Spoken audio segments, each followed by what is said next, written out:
Now this is the one that's bugging, correct? Nope, it's the right one. Right shoulder is problematic. Go ahead and show me the left one, just going right over your head this way. As far as is safe and comfortable, that's all good. Great, back down. Okay, now go the other way. If you want to be especially safe here, follow the rule of thumb. Thumbs in the direction, thumbs in the direction. Okay, that all felt okay. Now let's compare that to the other side. Yep. I saw a little hitch, but she got there. Okay, good. Back down. No, turn out. But that, which one felt harder to do? Going this way. Yeah. So, not acromioclavicular as much, was it? Now, based on what I can see and feel here too, in supine, which arm, which shoulder can you get your hand underneath more? This one's clearly up higher. So that tells me all that. So I'm gonna just go through the actions here. Make sure our timing's doing okay. Low rhythmic oscillation of the shoulders goes a long way too. Don't discount how valuable that can be. And just doing some general massage of the area and rhythmic oscillation. It's a nice way to just bring the tone down of everything without you smashing around on it first. So either like this or like this. I had, others have to have heard this story, but I had a client that taught me really well, really bad osteoarthritis. Nobody could massage it because everything was so guarded up in response to any pressure to the area. And I went, I don't know, in the school they told me if we shake it for a very long time, that might help. And sure enough, that's what I did. I would turn her in supine, I would shake for about 30 seconds to a minute, basically until my arms got tired, work on a leg. Come back up, shake it for 30 seconds, go work on the other leg, 30 seconds, work on the other arm.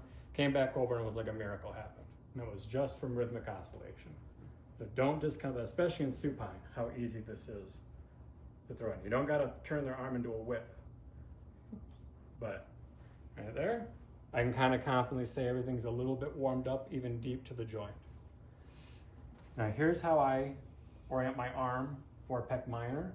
I try to keep my arm tilted on an angle so I don't end up on the clavicle. So I'm touching the table over on this side just to protect me from doing anything inadvertently harmful. And I search, okay, pressure.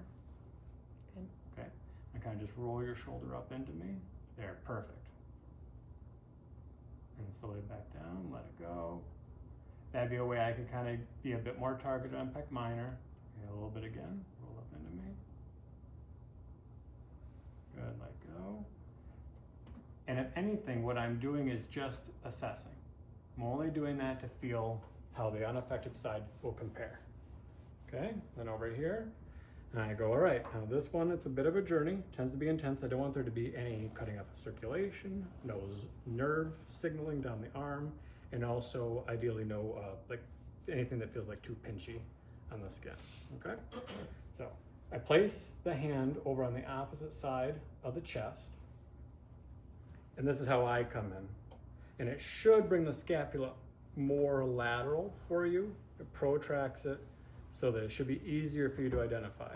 This you won't be able to see very well, but the video for Sandy on Logan was much better. I got a really good angle on that one. But this allows me, and she can feel, no, the thing is, I can't just stop here. I gotta try to go between it. So you tell me, we gotta make sure it's not too crazy, but this is not a wonderful thing. Okay, you okay there? Mm-hmm. Is that about it? Mm-hmm. Okay. Now, ideally the action I'm gonna have her do makes it feel a little bit better. So it's an internal rotator. Thus, her pushing her palm into her chest, just a little bit, should hopefully make that feel a little bit better. If I say it enough times. Yeah, right? And slowly relax. Okay, deep breaths. But there's nothing pleasant about this. No. No. So a little push down. Okay, you keep holding your arm there. And I'm gonna have you, you're gonna go the other way. You're gonna kind of just tilt, you're gonna turn your wrist up against me. Yep, good. How's that one do? That's a little better. Okay, so it was the antagonist. So go and relax, nice and easy. Push down into the chest. Seems like that's not, is that a little bit? Like I actually Okay. feel like that hurts more than. Okay, now come back the other way. This No, this is the position of ease, so we're gonna hold this one longer. Which, hooray, now we're strengthening in for spinatus, which I'd usually want stronger for people anyway. Now slowly let go. If I decided that I just wanted to be nice, then I would say only that one. Okay, push against me. Now keep coming, just rotate, rotate. Good, now slowly back down, nice and easy. And relax. And then done. Now I'm not gonna overdo that side, it doesn't need it. And I strongly suggest them that after doing that, give the area a shake. Try to get the region and the brain as a whole to forget what it just went through. So there's that one by comparison. The acromioclavicular joint, way I can search and assess that is right here. And if you have to, just find the clavicle and walk your fingers over till you find where it stops. This one I know isn't going to be an issue, so I'm just demoing. All right, you're going to push your whole arm down into me here. Okay, keep coming, keep coming, keep coming. Okay, slowly let go. Okay, now you're going to go up the other way, over your head. Nice and slow, nice and slow, nice and slow. And no resistance. So that's all fine and good. Okay, relax. A little shake. For this one, you could grip with fingers. I learned with thumbs. It's a case where I think I'm gonna do with thumb just because I'm a little bit less invasive. So if I can save my thumb the rest of the time. Now this one, you have to just teach them. You're gonna thumb up and you're just gonna go up over your head. Okay. So there, plant that thumb. Okay, nice and slow, nice and slow. Okay, keep coming, keep coming. And right now I'm just feeling, I'm not trying to intervene. There's obviously no restriction. So good, back down. Now let's go over to the other side and see what's up. Shake the daylights out of it. Now shaking, any pain here? Okay, good.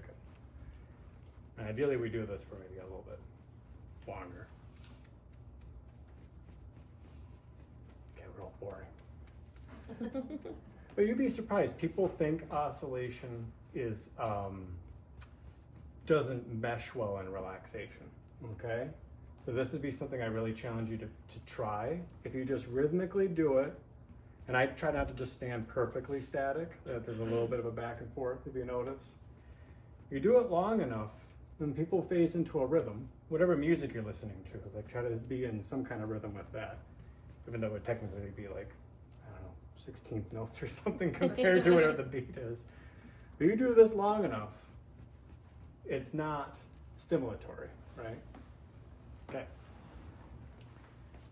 Now here I'm pretty confident more of the problem is pec minor, based on just how the shoulder is oriented.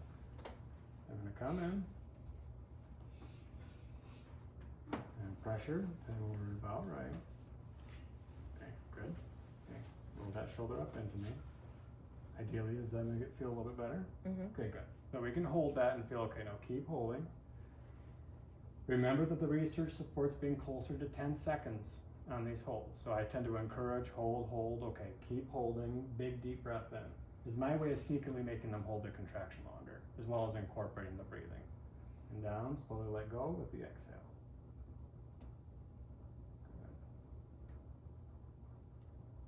Roll up into me. Hold it, hold it, hold it. Nice big inhale. And then slowly with the exhale, let it back down. Have it fully relax.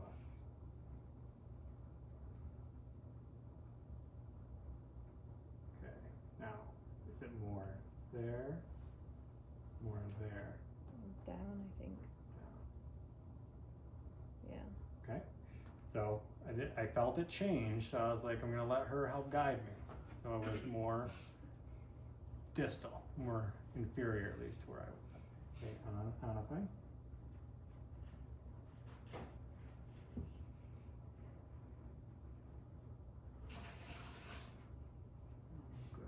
Now based on where we're at, now I might get a bit more targeted. Now there's options here. You can go up underneath pec major for this. That's one. I tend to feel like that's pretty aggressive. I tend to, if I'm gonna get a little bit sharper, I'll just go in like this. So stacked hands.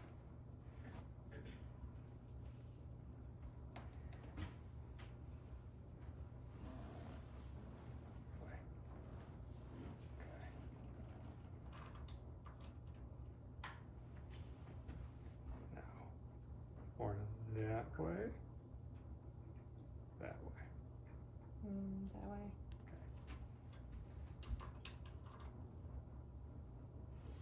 Okay. Is there anywhere there where it's, you just say that's it? Yeah. Pretty close. Okay, roll up into me.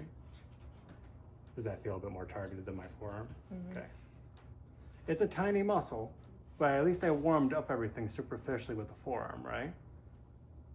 Okay, roll a little bit more into me. Good, good, good. Keep holding, big deep breath. All the way out.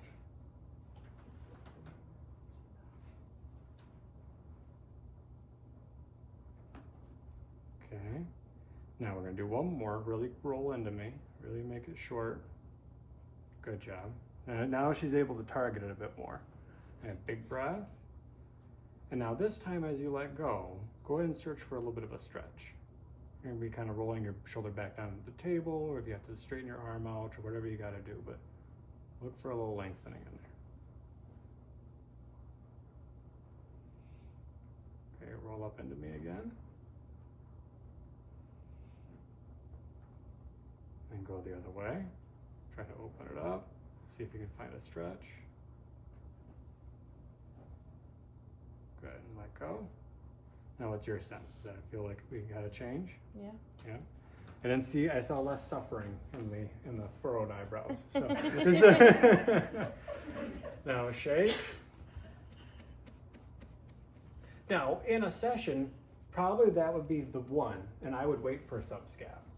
Maybe I would see if pec minor alone was enough. I probably would still check the clavicles, but even just for a person's comfort at the end of the session, I might not put them through both of those until I really determine that they need both, right? But I'm not gonna know that if I just do one and then see, which really I should stop and have her do the motions.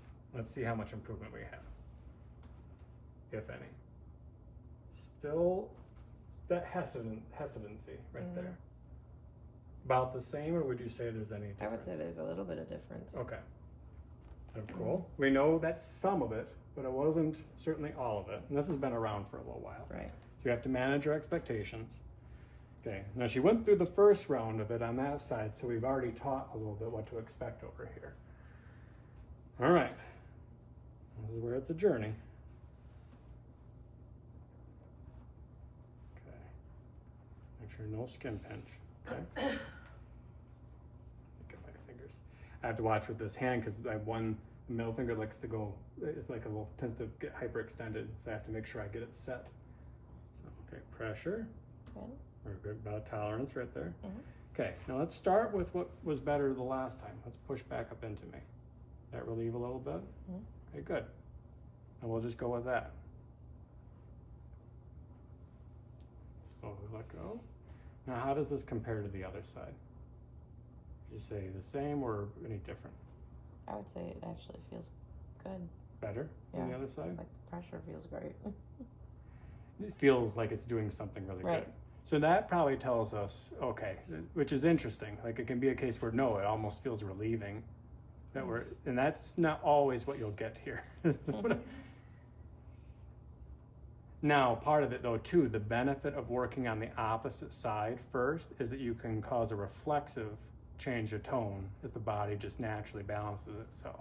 So that's the benefit of trying to do the whole body before you zero in on a target area in general, right? You may reflexively get a lot of it to let go before you even, but if you start with the targeted releases, they're always gonna have a much worse time. So if you wanna be mean, then do it that way. But it's much nicer to work everything first and then go to the symptomatic region. Okay? Great. Now we can make this a little bit bigger. Now kind of just, I'm gonna let you innately search. Try to make it as comfortable as short as possible. Or just generically go where it feels like you want it to, where it feels like it's good. And I can coach a little bit. Maybe reach for the ceiling. Keep reaching. Now that's activating serratus anterior. But if I may be thinking about prying subscapularis off of serratus, this can be a cool action. And then I can have her, gravity's helping. So if she reaches for the ceiling, now if I grab onto her wrist and say, now pull back down into the table, just suck your shoulder, pull your scapula to your back. Yep, good, good, good. Slowly let go. Reach for the ceiling again. That felt like it got a little further. Okay, pull back down. Pull, pull, pull, pull. Good, good, good. Then reach. Is that feeling any different? Easier, harder, Yeah, the same? easier. Good. And relax. See how just in real time it's not that hard to get immediate feedback like that? Okay, good. And that's the one place, I tell you what, you gotta save your hands. Mm-hmm. If I ever have my fingers feel like they're about to give, it's for subscap.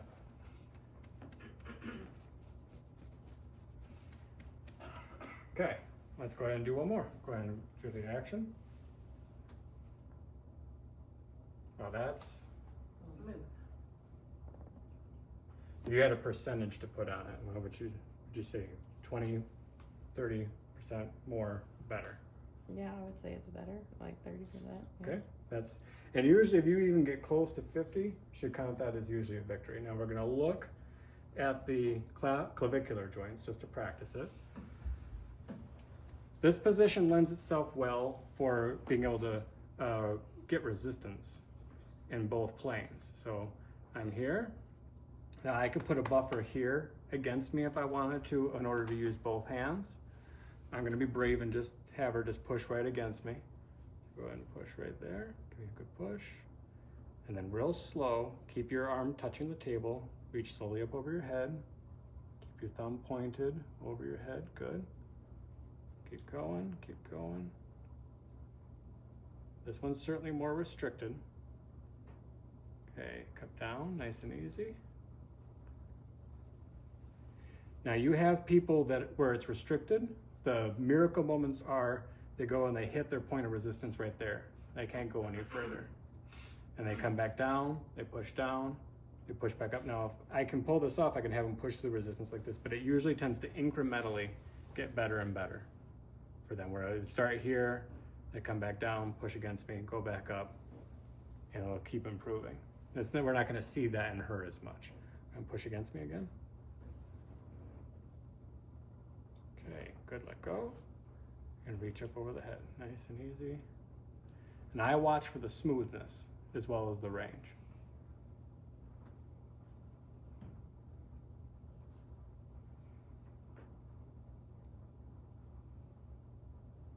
Good, great. That one is said, not as much of a thing. Let me get myself set here. Now for the one we think. Now you already did the one on the one side, so it's gonna be thumb this way, and then nice and slow over your head when I tell you, okay? Let's make sure this doesn't feel like all air should be easy. So the benefit of doing it this way is because my goal is to try to be behind the clavicle and push it like forward anteriorly. That's really my goal. So are we okay there? I know it's probably a little sharp. All right, it's nice and easy. There it is. And going back down, back down. Where I found that resistance, where I saw it, I'm just gonna say, all right, it's a rusty hinge, okay? So we're hoping, I'm throwing WD-40 energy at it. So here we go. Keep coming, do it again. Ah. I probably didn't shift the clavicle. We probably created space for the hyaluronic acid to get more evenly distributed. Just like how you spray some WD-40, move the hinge back and forth, then you gotta spray more and put it so that it gets distributed down the channel where everything rubs. Okay, again. And then she's just braver and braver with it. Go as far as this feels comfortable. And then it looks like a miracle. Good. Now none of that's relaxing. Nope. But a combination of, then a really good head smush. Try to balance the person out chemically. Like, you don't remember the bad parts. But some combination of those goes a long way. And I had clients where that had to be pretty regularly done. And at some point, maybe things freed up and it didn't have to be quite as much of an endurance test. But do 1 or 2 of those in the session, not necessarily the first one, and then just see what happens. But those get missed a lot. You know, subscap, as I said, be inferior. And these clavicle ones aren't too hard. You're not doing any thrust-based manipulation, but I've had lots of people can't get their arm over their head this way, can't get a coat on anymore, and that ended up helping really, really quickly with very minimal effort. So that's what's worth practicing.